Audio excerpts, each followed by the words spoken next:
हूँ आपके साथ चित्रा त्रिपाठी। मौलानाओं की मौजूदगी में हमारी मौजूदगी है दूर कर रहे हैं ज्यादातर जो हैदराबाद।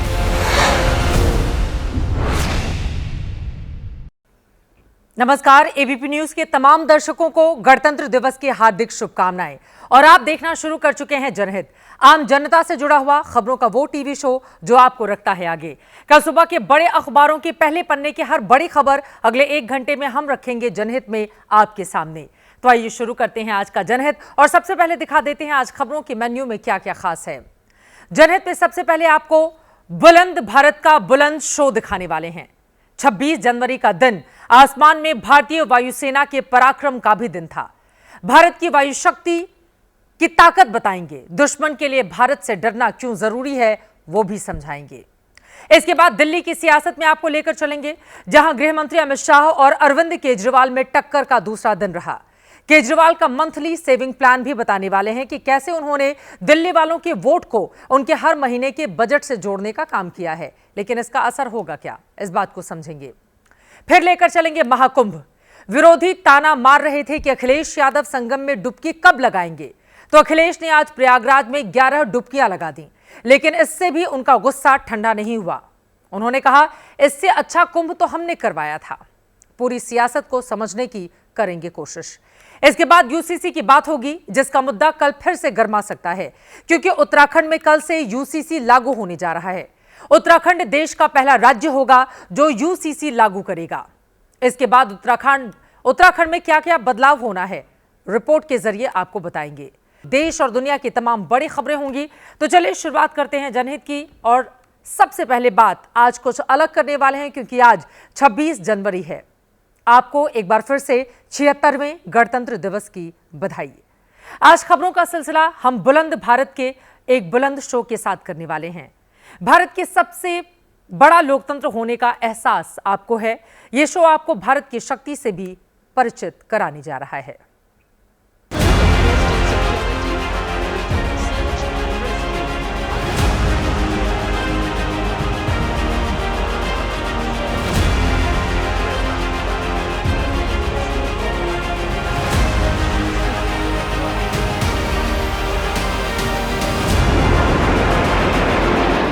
राफेल का वज्र प्रहार।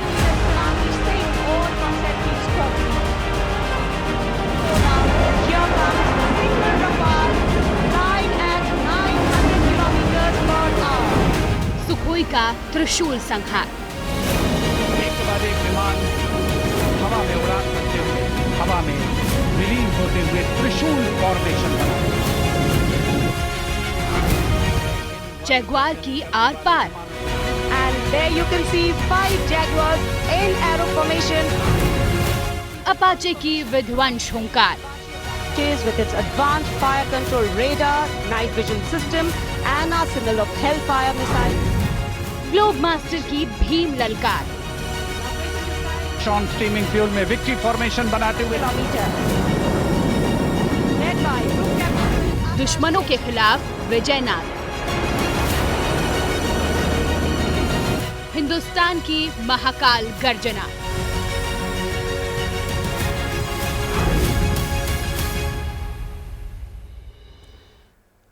वैसे तो थल सेना हो, नौसेना या वायुसेना, तीनों के जोश से हम सुरक्षित हैं और घरों में चैन की नींद सो पाते हैं। लेकिन दुनिया किसी भी देश की आक्रमण क्षमता को उसकी वायुसेना से आंकती है। इसीलिए दुश्मनों को भारत की वायु शक्ति का पराक्रम दिखा देना बेहद जरूरी है। आज कर्तव्य पथ पर यही दिखा। fighter aircraft flying at a speed of 900 kilometers per hour.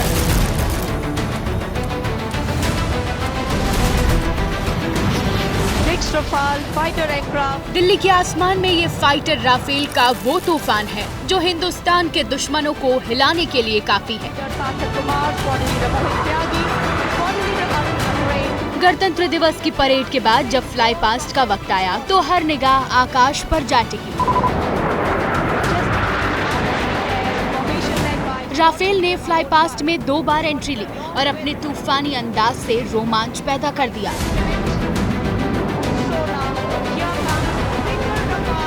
लंबे इंतजार के बाद 6 राफेल एक साथ फ्लाई पास्ट में दस्तक दी। एयरफोर्स के 17वें स्क्वाड्रन के ये 6 राफेल आसमान को चीरते हुए कर्तव्य पथ के ऊपर पहुंचे। इन्होंने मिलकर व्रजांग फॉर्मेशन बनाया। आसमानी युद्ध में इसे सबसे मुश्किल चक्रव्यूह माना जाता है, जिसे तोड़ना दुश्मन के लिए आसान नहीं। इसके साथ ही एक राफेल फाइटर जेट का विजय फॉर्मेशन भी सबका ध्यान अपनी ओर खींच गया। इसने आसमान में गोते लगाने की शुरुआत की तो सभी हैरान रह गए। 100 kilometers per hour. अपनी ऊंचाई को अचानक कम करके दुश्मन पर पलटवार की ये खासियत राफेल को अजय बनाती है।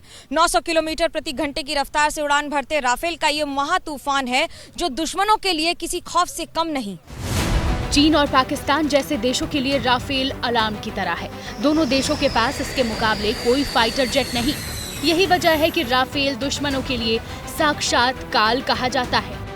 जहां तक पाकिस्तान का सवाल है, रफाल ने इतनी शक्ति दे दी है कि पाकिस्तान से अब किसी भी फाइटर पायलट को उड़ान भरने में सोचना पड़ेगा। चीन से हमारा एक बहुत बड़ा एडवांटेज है हिमालयन रेंज का। चीन के जहाज जब वहाँ से उड़ेंगे जिस हाइट पर वो हैं, तो उनमें उतना एम्यूनिशन रखना, उतनी रेंज रखना या उतनी प्रिसिशन रखना एक तरीके से नामुमकिन होगा। डॉग फाइट में या ग्राउंड अटैक में या एयर सुपीरियरिटी में इंडियन एयरफोर्स को चैलेंज कर सकें, खास तौर से जब उसको लीड करने के लिए रफाल हमारे पास अवेलेबल है। फ्रांस में बने राफेल को भारतीय वायुसेना में 2020 में शामिल किया गया था और अब इसकी तैनाती अग्रिम मोर्चे पर हो चुकी है। ये 17वें स्क्वाड्रन का हिस्सा है जिसे गोल्डन एरो का नाम दिया गया है। राफेल की सबसे बड़ी खासियत इसकी सुपरसोनिक स्पीड है। इसकी रफ्तार 2200 से 2300 किलोमीटर प्रति घंटे की है। राफेल की मारक रेंज 3700 किलोमीटर की है। ये हवा से हवा और हवा से जमीन पर सटीक मिसाइल हमले कर सकता है। इसमें 3 तरह की मिसाइलें लगाई जाती हैं। राफेल, मीटियोर, स्कैल्प और हैमर मिसाइल से लैस है। स्कैल्प और हैमर मिसाइल हवा से जमीन पर जबरदस्त हमला बोलती है। राफेल 1 मिनट में 18,000 मीटर की ऊंचाई तक पहुंच सकता है तो अपने साथ 9,500 किलो का वॉरहेड भी ले जा सकता है। ये लगातार 60 घंटे की उड़ान भर सकता है और 40 दुश्मनों की पहचान एक बार में कर सकता है। यही वजह है कि इसे मारक जेट की तरह माना जाता है। इसके अंदर मैन्युवरिटी है, स्टेल्थ कैपेबिलिटी है और इंजन पावर है और इसके अंदर न्यूक्लियर मिसाइल कैरी करने की कैपेबिलिटी है। तो अगर आप इस फुल डायमेंशन में देखें तो इसकी मारक क्षमता एक तरीके से हर रोल के लिए अवेलेबल है। और जहाँ तक सवाल है आर्मामेंट का, मिटियोर है जो बियॉन्ड विजुअल रेंज मिसाइल है, और स्कैल्प है, स्कैल्प एजी है जो 300 किलोमीटर तक प्रिसिशन से अटैक कर सकती है। इसमें एक्सोसेट मिसाइल भी है जो एंटी शिप मिशंस में काम आएगी, इसीलिए इसको ओमनी रोल बोलते हैं। भारतीय वायुसेना के पास इस वक्त 36 राफेल फाइटर हैं। इनमें 28 सिंगल सीटर और 8 2 सीटर एयरक्राफ्ट हैं। अमूमन 26 जनवरी के वक्त दिल्ली में कोहरा और प्रदूषण काफी रहता है, लेकिन आज आसमान साफ था, धूप खिली हुई थी। ऐसे में आसमान में भारत के शौर्य की चमक ज्यादा बिखरी। लड़ाकू विमानों की गड़गड़ाहट और उनके करतब साफ साफ दिखाई दे रहे थे। भारत के दुश्मन भी इस फ्लाई पास से जरूर दहले होंगे। जी हाँ, निगाहें आकाश की ओर है और वायु विचरण करते हुए, वायु गर्जन करते हुए भारतीय वायुसेना के जांबाज Flying at 900 kilometers per hour. एक के बाद एक विमान हवा में उड़ान भरते हुए। And there you can see the Trishul formation comprising 3 Sukhoi 30 MKI air dominance. आसमान झग नीला था, निखरी हुई धूप थी। यही वजह थी कि जब कर्तव्य पथ के ऊपर फ्लाई पास्ट शुरू हुआ तो फाइटर जेट बादलों में नहीं छिपे, ये साफ साफ नजर आए।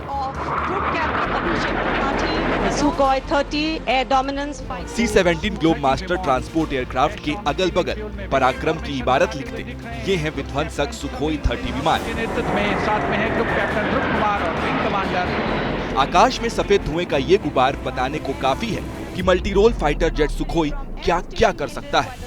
सुखोई 30 सिर्फ सरहदों की सुरक्षा नहीं करता, वक्त पड़ने पर ये दूसरे एयरक्राफ्ट के लिए रक्षा दीवार भी बन जाता है। उड़ान भरते हुए Led by group captain C-17 globe master के साथ 2 सुखोई 30 फाइटर जेट के इस फॉर्मेशन को भीम नाम दिया गया था। Team formation. Now bracing the Sukhoi ने फ्लाई पास्ट में राफेल की तरह ही 2 बार एंट्री ली, एक बार ग्लोब मास्टर के साथ, दूसरी बार नेवी के P-8I टोही विमान के साथ। इस फॉर्मेशन को वरुण नाम दिया गया था। In the air. 789 किलोमीटर प्रति घंटे की रफ्तार से उड़ान भरने वाले टोही विमान P-8I के साथ 2100 किलोमीटर प्रति घंटे की रफ्तार से उड़ान भरने वाले सुकोई एयरक्राफ्ट ने जबरदस्त जुगलबंदी की। इस दौरान दोनों विमानों की औसत स्पीड 555 किलोमीटर प्रति घंटे की थी। मोस्टली सुखाइस का इस्तेमाल जो है एयर सुपीरियरिटी के लिए किया जाता है, और हमारे पास जो इंडियन एयरफोर्स की बैकबोन है वो सुखोई एयरक्राफ्ट की ही है। इस एयरक्राफ्ट में रशियन वेपन्स को, फ्रेंच वेपन्स को और ओन इंडिजिनस वेपन्स को कैरी करने की क्षमता है। ये इसको बहुत यूनिक पोजीशन देती है। इसका मतलब हम अपनी मिसाइल्स भी इसमें इस्तेमाल कर सकते हैं, जो कि युद्ध के दौरान बहुत बड़ी बात होती है। Wing commander CP Reddy.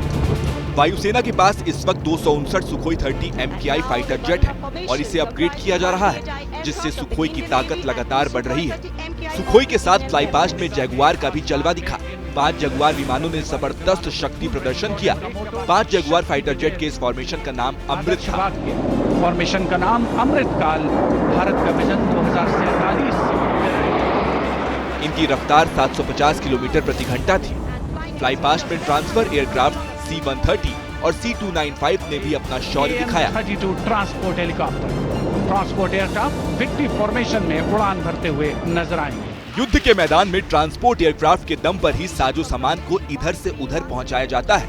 ऐसे में जब ट्रांसपोर्ट एयरक्राफ्ट C-130 हरकुलस और C-295 ने फ्लाई पास्ट किया तो इसकी गड़गड़ाहट ने सबका ध्यान खींचा। इस फॉर्मेशन को अर्जन नाम दिया गया था। तो वहीं नेवी के 2 डॉर्नियर और एक AN-32 एयरक्राफ्ट ने सतलज फॉर्मेशन के तहत फ्लाई पास्ट किया। दर्शकों की नजर कोस्ट गार्ड के 3 डॉर्नियर विमानों के रक्षक फॉर्मेशन पर भी टिकी रही, जिसका इस्तेमाल रेस्क्यू से लेकर समुद्री सरहदों की सुरक्षा तक के लिए होता है। विंग कमांडर सौरभ सिंह और विंग कमांडर अंकित राज सिंह चल रहे हैं। C-295 में विंग कमांडर सौरभ सिंह और wing commander CP Reddy. Dornier 228 एक और हमारे इंटीग्रेशन ऑफ आर्म फोर्सेस का प्रतीक है। भारतीय वायुसेना, नौसेना और कोस्ट गार्ड अभी एक साथ मिलकर इसका मेंटेनेंस कर रही हैं और एक साथ मिलकर इनका ऑपरेशन करने का भी जो विचार है। तो यह एक एयरक्राफ्ट है जो भारत में बनाया जाता है। अभी HAL Hindustan aeronautics limited Kanpur में बनाया जाता है। और एक AN-32 ट्रांसपोर्ट एयरक्राफ्ट AN-32 की बात करें तो ये युद्ध के मैदान में अग्रिम मोर्चे की रीढ़ साबित हुआ है। Formation led by Wing Commander Pinak Ashok Kodkute. Kargil युद्ध में जो दिखाया इसने कर्तव्य आसान नहीं था। उस एरिया में हमें अपने साजो सामान को पहुंचाना, तो AN-32 ने जो है बहुत ज़्यादा जो है रोल प्ले किया और लगभग 100 से ऊपर जो है उसने मिशंस किए और देश के कोने कोने से जो फॉरवर्ड एरिया में ट्रूप्स जाने थे उनको ले आए। गोला बारूद का रिक्वायरमेंट थी उसको पूरा किया और मेडिकल एड जो चाहिए थी फॉरवर्ड एरिया में उसको पहुँचाया। तो मेरे ख्याल से कारगिल में जो उसने सहयोग दिया वो काबिल तारीफ है। इंडियन एयरफोर्स का जो ऑपरेटिंग कंडीशंस है वो -20 से लेके +50 शायद उससे ज़्यादा या कम इसमें फ्लाई करते। तो इतनी जो वाइड रेंज ऑफ वेरिएशन है, इसमें बहुत कम एयरक्राफ्ट है जो कार्यकर होते और वो जो इस्तेमाल एयरफोर्स ने किया है, तो एक जहाज़ का अगर रोल X है उसको एयरफोर्स के ट्रेनिंग और हमारे पायलट्स के खूबियाँ उसको 2x या 3x तक लेके जाता है। सो इंडियन एयरफोर्स के लिए AN-32 एक वर्कफोर्स रहा और रहेंगे भी फ्यूचर में। These Tier attack helicopters are the face of the modern machines in India's leap into the manufacturing. Fly past में अपाचे हेलीकॉप्टर ने भी सुर्खियां बटोरी। अमेरिका में बने अपाचे अटैक हेलीकॉप्टर को उड़ता टैंक भी कहा जाता है, जो हेल फायर मिसाइल से लैस है। अपाचे हेलीकॉप्टर टैंक से लेकर बंकरों तक को ध्वस्त कर डालता है। नाइट ऑपरेशन में भी जबरदस्त असरदार है Apache. Hello fire missile, rocket और गन से लैस है। 2019 से ये अटैक हेलीकॉप्टर इंडियन एयरफोर्स में है। हेलीकॉप्टर विक्ट्री फॉर्मेशन में, तेज खिली हुई धूप और साफ आसमान, वायु गर्जन, वायु विचरण, शौर्य साहस का परिचय। तो ये थी 75 साल के भारतीय गणतंत्र की ताकत, जो आपने दिल्ली में राजपथ के ऊपर देखी। 26 जनवरी 1950 को भारतीय संविधान लागू हुआ था, वो भी 75 का हो गया है। आज गणतंत्र दिवस की परेड में भी देश का संविधान छाया रहा। परेड में झांकियों की शुरुआत ही संविधान से हुई। सबसे आगे सामाजिक अधिकारिता और न्याय मंत्रालय की झांकी थी, जिससे संविधान और उसकी प्रस्तावना को दर्शाया गया। साथ निभाए हर इंसान, संविधान देश का ये अभिमान, समानता का सब। अमूमन गणतंत्र दिवस की परेड में एक थीम पर एक ही झांकी दिखती है, लेकिन राजपथ पर थोड़ी देर में संविधान की थीम पर एक और झांकी निकली। CPWD की झांकी पूरी तरह फूलों से बनी हुई थी। फूलों से ही संविधान की प्रति बनी हुई थी। आगे बाबा साहब आम्बेडकर की तस्वीर थी, उनका संदेश भी गूंज रहा था।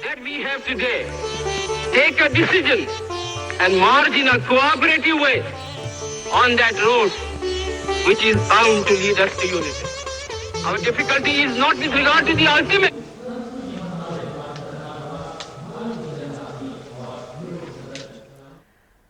हाल ही में देश की राजनीति में संविधान को लेकर माहौल काफी गर्म रहा है। माना जा रहा है कि इन दो झांकियों के जरिए उन लोगों को जवाब देने की एक कोशिश भी थी जिनका कहना था कि देश का संविधान खतरे में है, उसे बदलने की कोशिश हो रही है। वैसे तो हर झांकी की अपनी खूबी थी, अपनी खूबसूरती थी, फिर भी आपको देखना चाहिए कि ये देश किस तरह अपने महानायकों को याद करता है। गुजरात की झांकी में लौह पुरुष सरदार वल्लभ भाई पटेल की दुनिया में सबसे ऊंची प्रतिमा स्टैच्यू ऑफ यूनिटी की प्रति दिखाई दी। वहीं झारखंड की झांकी में इस बार रतन टाटा भी दिखाई दिए। 4 महीने पहले ही रतन टाटा ने इस संसार को अलविदा कहा। देश के आर्थिक विकास में उनका योगदान बताने की बात नहीं है, ये झांकी बताती है कि ये देश उन्हें भी महापुरुष मानता रहेगा। गणतंत्र दिवस की ताकत आपने देख ली। हमारी ये ताकत और लगातार बढ़ती रहे और हिंदुस्तान और मजबूत हो, इसी कामना के साथ आगे बढ़ते हुए लौट आते हैं देश की सियासत पर। गणतंत्र दिवस के कार्यक्रम को निपटाकर दिल्ली के नेता दोपहर तक चुनावी फील्ड में भी पहुंच गए। आज से अरविंद केजरीवाल ने दिल्ली में वोटों का मंथली सेविंग प्लान लॉन्च कर दिया, लेकिन उसके पहले आप गृह मंत्री अमित शाह और केजरीवाल की चुनावी जंग देख लीजिए, जिसका आज दूसरा दिन रहा। सुनिए आज किस नेता ने क्या कहा। सभी खड़े होकर अभिनंदन करेंगे। केजरीवाल के कुशासन का अंत 8 तारीख को आए। अब 5 तारीख को गलत बटन मत दबा देना। गलत बटन दबा दिया तो घर की बिजली बंद हो जाएगी। केंद्रीय गृह मंत्री अमित शाह 2 दिन में दूसरी बार दिल्ली के दंगल में प्रचार के लिए उतरे तो सीधे अरविंद केजरीवाल को संदेश दे दिया, दिल्ली से आम आदमी पार्टी जा रही है। केजरीवाल जी, एक बात सुन लो, आपकी सरकार जा रही है। दिल्ली वालों चिंता मत करो, आपदा जाने वाली है, कमल आने वाला है। नरेला में जनसभा के दौरान गृह मंत्री अमित शाह ने एक बार फिर दिल्ली के कथित शराब घोटाले की याद दिलाते हुए केजरीवाल के कार्यकाल में शिक्षा मंत्री रहे मनीष सिसोदिया को कटघरे में खड़ा किया। लेकिन जंगपुरा में सिसोदिया के समर्थन में वोट मांगने पहुंचे केजरीवाल ने रविवार को मंच से बड़ा ऐलान कर दिया कि जीतने के बाद वो मनीष को फिर से उप मुख्यमंत्री की कुर्सी सौंप देंगे। सिसोदिया जी ने कहा, पंजाब, गोवा और गुजरात में चुनाव लड़ना है, पैसे कहां से आएंगे?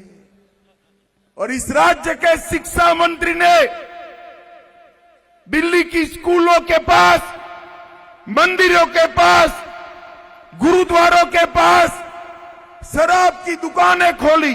आम आदमी पार्टी की सरकार बन रही है तो आम आदमी पार्टी का एमएलए बनाना, और मनीष जी आने वाली सरकार में फिर से डिप्टी सीएम बनेंगे।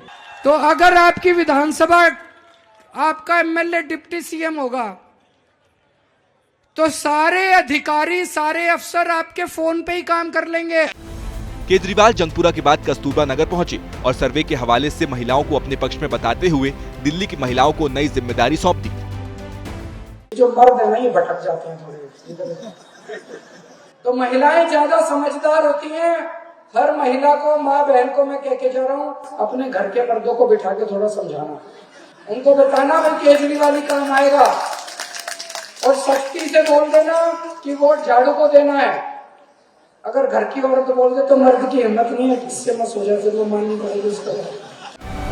बीजेपी अपनी सभाओं में केजरीवाल के खिलाफ लगातार कथित शराब घोटाले का मुद्दा उठा रही है, जिसकी काट के तौर पर आम आदमी पार्टी दिल्ली वालों को अपनी फ्री योजनाओं की याद दिला रही है।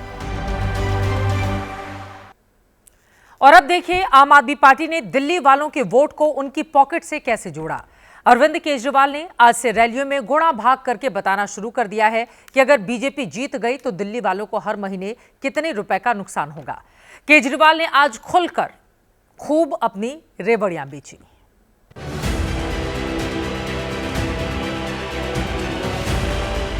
इसमें कोई कंफ्यूजन नहीं है कि दिल्ली चुनाव में रेवड़ी के स्टॉल हर पार्टी ने लगाए हैं। सवाल बस एक है, रेवड़ी बिकेगी किसकी? ऐसे में अरविंद केजरीवाल आज सीधे नफे नुकसान का गणित लेकर आए। सीधे कहा, आम आदमी पार्टी को वोट देंगे तो प्रॉफिट ही प्रॉफिट है, बीजेपी को वोट दिया तो जेब कट जाएगी। मैं दिल्ली की जनता को, गरीब जनता से पूछना चाहता हूं कि 25,000 रुपए पर मंथ इसका बर्डन उठा सकते हो क्या? अगर पैसे हैं तो बहुत अच्छी बात है, इनको वोट दे दो। 25,000 रुपए पर मंथ का बर्डन अगर एक फैमिली पे पड़ गया तो आप लिखवा लो, इस दिल्ली के अंदर गरीबों को दिल्ली छोड़ के जानी पड़ेगी। केजरीवाल खुद को मंझा हुआ बनिया बोल चुके हैं। पूर्व रेवेन्यू कमिश्नर ने इसके सबूत भी दिए, पूरा हिसाब बता दिया कि उन्हें जिताकर दिल्ली वालों को हर महीने कितने रुपए बचेंगे। बीजेपी बोली, ऐसा माल तो मत बेचो जो बाजार में कभी बना ही नहीं। फ्री बिजली से जनता को लगभग 4-5 हजार रुपए महीने का फायदा होता है। फ्री शिक्षा से अगर आपके 2 बच्चे पढ़ रहे हैं तो लगभग 10,000 रुपए महीना बच जाता है। फ्री मोहल्ला क्लिनिक से लगभग 5,000 रुपए और फायदा होता है। महिलाओं के फ्री बस सफर से लगभग 2,500 रुपए का फायदा होता है। 2100 रुपए देंगे अगर एक भी महिला अगर घर में है तो 2,000 रुपए, लगभग 26,000 रुपए प्रति माह पर मंथ दिल्ली सरकार से सीधा सीधा फायदा हो रहा है जनता को। कई ऐसी योजनाएं हैं जो उन्होंने लागू भी नहीं की हैं और कहते हैं वो रुक जाएंगी। पूछना चाहता हूं, चुनाव आचार संहिता से पहले आपने कोई योजना लागू ही नहीं की, और जो योजना लागू नहीं की उस योजना के बंद होने का झूठा भ्रम दिखाने का प्रयास कर रहे हैं। बात क्योंकि सीधे पैसों की थी, केजरीवाल ने यह भी कहा कि ये चुनाव टैक्स पेयर और उनके पैसों का भाग्य भी तय करेगा। जनता के कल्याण की तरफ अगर पैसा खर्च हो, इसको मैं केजरीवाल मॉडल बोलूंगा, आम आदमी पार्टी मॉडल बोलूंगा। और जो अरबपति दोस्तों के ऊपर पैसा खर्च करना चाहिए, मैं उसको बीजेपी मॉडल बोलूंगा। बीजेपी बोली, केजरीवाल को अपनी हार दिख चुकी है, इसलिए अब दिल्ली के वोटर को डरा डरा कर हार बचाने में लग गए। अरविंद केजरीवाल जी इस तरीके से बौखला गए हैं, इस होश उनके उड़ चुके हैं और वो सारे हथकंडे अपना रहे हैं कि कैसे दिल्ली की जनता को भ्रमित करें, कैसे उनको डराएं, कैसे उनके अंदर में डर पैदा करें। दिल्ली विधानसभा चुनाव की वोटिंग में अब सिर्फ 9 दिन बचे हैं। उसके पहले 1 फरवरी को मोदी सरकार आम बजट पेश करेगी। मोटे तौर पर आज के सारे दाव टैक्स पेयर मिडिल क्लास के लिए थे, क्योंकि दिल्ली में नौकरी पेशा मिडिल क्लास का वोटर बड़ी संख्या में है और सरकार तय करने में बड़ा रोल निभाता है। दिल्ली की चुनावी राजनीति से आपको लेकर चलते हैं प्रयागराज। महाकुंभ में साधु पहुंचते हैं तो सत्संग होते हैं, नेता पहुंचते हैं तो मुमकिन ही नहीं कि राजनीति ना हो। आज समाजवादी पार्टी के अध्यक्ष अखिलेश यादव भी प्रयागराज पहुंचे। उन्होंने 11 डुबकियां लगाई और उसके बाद सियासत भी की। कहने का भाव यह था कि कुंभ में वैसे इंतजाम नहीं है जैसे बड़े बड़े दावे किए गए थे।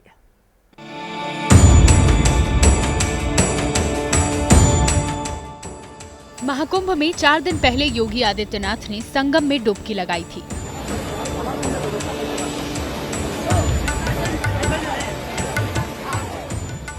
ये सरकारी डुबकी थी।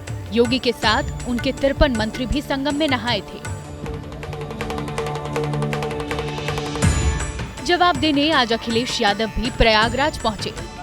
पहले बोट से संगम गए। अखिलेश ने त्रिवेणी संगम में 11 डुबकियां मारी, जल लेकर आचमन भी किया।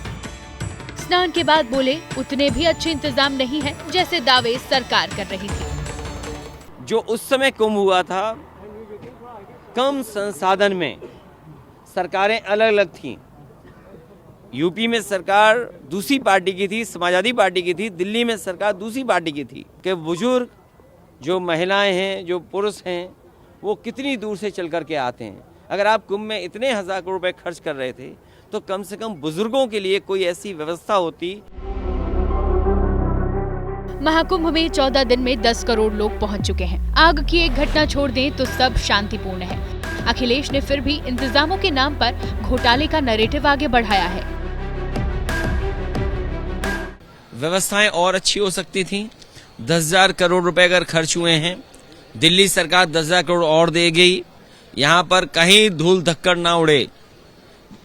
जो खर्चा हो रहा हमारे साधु संतों का, वो सरकार अपने ऊपर ले ले। कम से कम सरकार ले सकती। साधु संत इतनी दूर से आए हैं तो कुछ तो सरकार मदद करे। अखिलेश कुंभ में मुलायम सिंह की प्रतिमा पर माला चढ़ाने भी गए। इसके बाद भी यूपी सरकार को ताना देने से नहीं चूके। नेताजी की प्रतिमा लगाने के लिए मैं बधाई देना चाहता हूं और सरकार से कहूंगा कि सभी साधु संतों की उतनी तस्वीर लगे जितनी सरकार ने अपनी तस्वीर लगाई है। वैसे अखिलेश ने महाकुंभ की तैयारी पर महीने भर पहले से ही योगी सरकार पर उंगली उठानी शुरू कर दी थी। 29 दिसंबर को उन्होंने कहा था, कुंभ में निमंत्रण नहीं दिया जाता, लोग अपनी आस्था से आते हैं। 15 जनवरी को कहा, इतने संसाधन होने पर भी महाकुंभ में कमियां हैं, तो सवाल तो खड़े होंगे ही। 16 जनवरी को कहा, महाकुंभ में भीड़ का सरकारी आंकड़ा फर्जी है, कई ट्रेनें खाली जा रही हैं। इसी पर बीजेपी ने सलाह दी थी कि पहले महाकुंभ जाकर डुबकी लगाएं, खुद तैयारियां देखें, शायद सोच बदल जाए। उन्होंने कभी मेरी बात नहीं मानी थी, इस बात को माना कि वो महाकुंभ में आकर के डुबकी लगाए। ये आस्था की डुबकी है, श्रद्धा की डुबकी है। करोड़ों तीर्थयात्री पूरे देश और दुनिया के कोने कोने से लोग आ रहे हैं और जब यह कोई टिप्पणी करते थे हल्की फुल्की तो उससे उनकी आस्था को चोट पहुंचती थी। मेरा ये कहना था कि श्री अखिलेश यादव जी अपने परिवार के साथ आवें, अपने पार्टी के लोगों के साथ आवें, गुंडों, अपराधियों, माफियाओं, दंगाइयों को न लावें। बहरहाल अखिलेश के मुंह से महाकुंभ की तारीफ में 2 शब्द सुनने की योगी सरकार की हसरत पूरी नहीं हुई। अब कल गृह मंत्री अमित शाह भी महाकुंभ जा रहे हैं। समाजवादी पार्टी ने उनकी डुबकी पर भी सियासत का स्पेस खुला रखा है।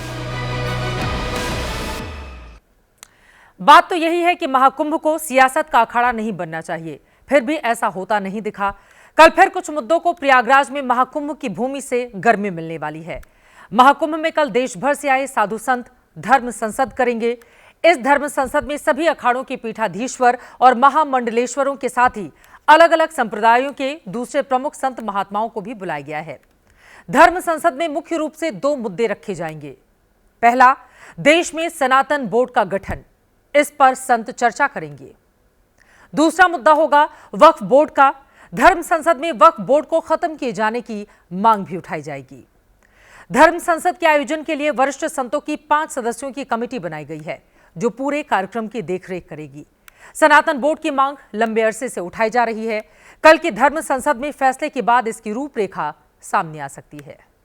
जो अमृत हम निकालने जा रहे हैं वो सनातन बोर्ड होगा और हमारा प्रयास है, हम सबने मांग की है कि मेला क्षेत्र से हमने 2 मांगे रखी है। वो मांगे कौन सी है? सनातन बोर्ड का गठन हो और वक्फ बोर्ड का खात्मा हो, ये हमारा प्रयास रहेगा। हिंदू जगाएंगे, हिंदू राष्ट्र बनाएंगे, हिंदुस्तान बचाएंगे। आगे बढ़ते हुए अब बात महाकुंभ में चट संन्यास और पट महामंडलेश्वर बनने वाले विवाद की। 2 दिन पहले ही एक्ट्रेस ममता कुलकर्णी ने संन्यास लिया, जिसके बाद किन्नर अखाड़े ने उन्हें ममता नंदगिरी का नया नाम देकर महामंडलेश्वर भी बना दिया। लेकिन साधु संतों में बहस बढ़ती जा रही है कि इस तरह की उपाधियां दे देना क्या सनातन परंपरा का नुकसान नहीं है।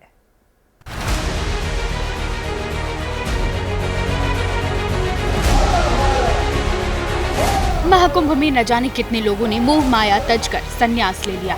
उन्हीं में से एक बॉलीवुड एक्ट्रेस ममता कुलकर्णी भी है, जिनकी संन्यास प्रक्रिया को लेकर जो विवाद खड़ा हुआ वो रविवार को और बढ़ गया है।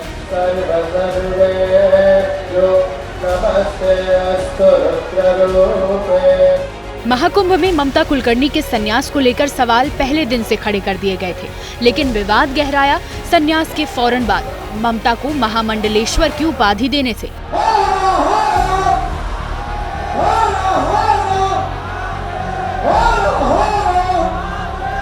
लेकिन साधु संत और धर्माचार्य इस बात को लेकर नाराज हैं। कि सनातन को समझे और आध्यात्म को जाने बिना महाकुंभ में लोगों को महामंडलेश्वर बनाया जा रहा है।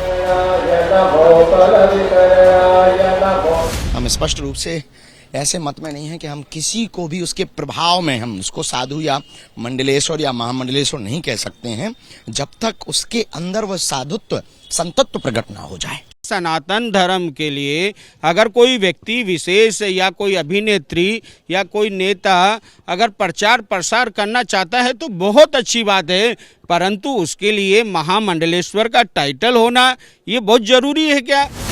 हालांकि ममता कुलकर्णी को संन्यास दिलाने और महामंडलेश्वर बनाने वाले किन्नर अखाड़ा और खुद ममता कुलकर्णी के रुख से साफ है कि उनके संन्यास पर खड़े हो रहे सवालों से उन्हें कोई फर्क नहीं पड़ रहा।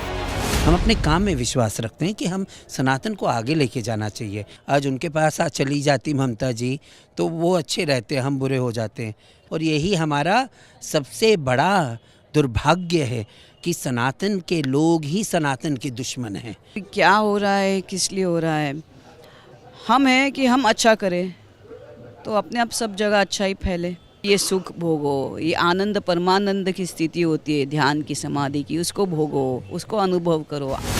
एक्ट्रेस को महामंडलेश्वर बनाए जाने से साधु संतों ने इस तरह किसी को भी संत की उपाधि देने को सनातन संस्कृति के साथ खिलवाड़ बताया है, जबकि एक धड़ा ममता के समर्थन में भी है, जो उनके चमक दमक वाली दुनिया छोड़कर आध्यात्म मार्ग पर आने का स्वागत कर रहा है। देश में कल एक नई शुरुआत का भी दिन है, क्योंकि कल से उत्तराखंड में यूसीसी लागू होने जा रहा है। यूसीसी यानी समान नागरिक संहिता, जिसे पूरे देश में लागू होने की मांग लगातार कई सालों से उठ रही है। ऐसे में उत्तराखंड पहला राज्य है जो इसे लागू करने जा रहा है। इसके बाद दूसरे राज्य भी इसमें रफ्तार पकड़ सकते हैं और इसको लेकर विवाद भी पैदा हो सकता है। देश में यूनिफॉर्म सिविल कोड की पिक्चर का ट्रेलर उत्तराखंड में दिखने वाला है। चुनाव के दौरान बीजेपी ने अगले 5 साल में पूरे देश में यूसीसी लागू करने का वादा किया था। 2025 में बीजेपी के राज वाला उत्तराखंड यूसीसी लागू करने वाला पहला राज्य बनने वाला है।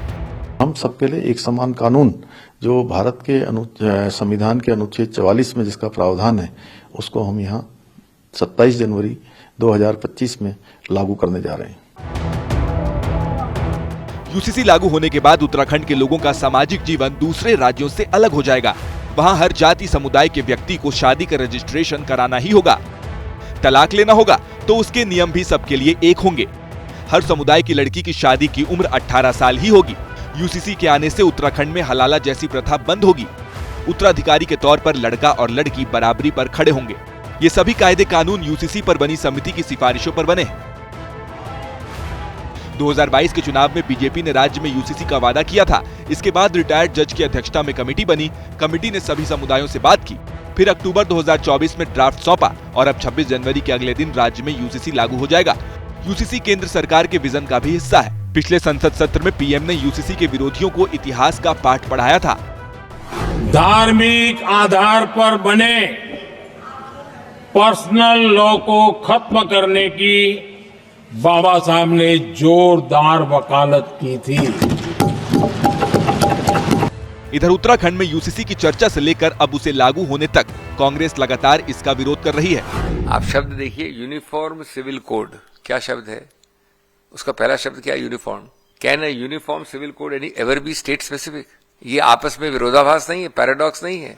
कल से लागू होने वाला यूनिफॉर्म सिविल कोड अगर उत्तराखंड में सफल हुआ तो बीजेपी के पास यूसीसी लागू करने से पहले देश को दिखाने के लिए बड़ा उदाहरण मिल जाएगा। और अब मायानगरी मुंबई की बात करेंगे। मुंबई की सबसे बड़ी समस्याओं में से एक है ट्रैफिक जाम। उसी ट्रैफिक जाम से निजात दिलाने वाले कोस्टल रोड प्रोजेक्ट के दूसरे चरण का आज उद्घाटन हुआ। दावा है कि इस रोड के शुरू होने से मुंबई वालों का 1.5 घंटे का सफर सिर्फ 15 मिनट में ही पूरा हो जाएगा।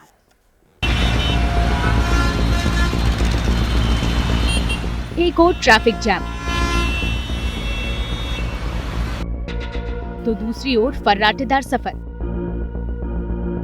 कोस्टल रोड शुरू होने के बाद मुंबई के ट्रैफिक में यही फर्क आएगा। बांद्रा से मरीन ड्राइव जाने से पहले करीब 1.5 घंटे का वक्त लगता था, अब सिर्फ 15 मिनट लगेंगे। मुख्यमंत्री देवेंद्र फडणवीस ने मुंबई में कोस्टल रोड के दूसरे चरण का उद्घाटन कर दिया है। शानदार सड़क के शुरू होने का स्वागत भी शानदार तरीके से किया गया। सड़क खुलने की खुशी में ढोल बजे, हेलीकॉप्टर से फूलों की बारिश हुई।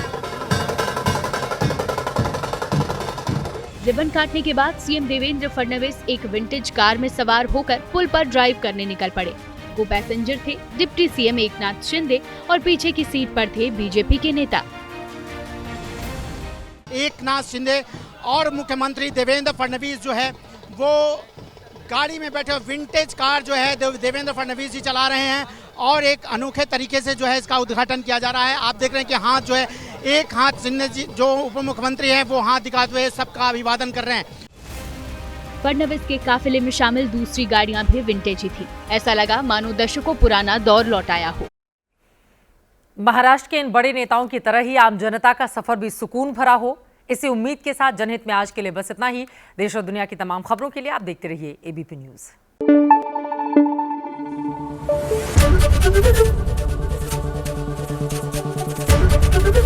एबीपी न्यूज आपको रखे आगे।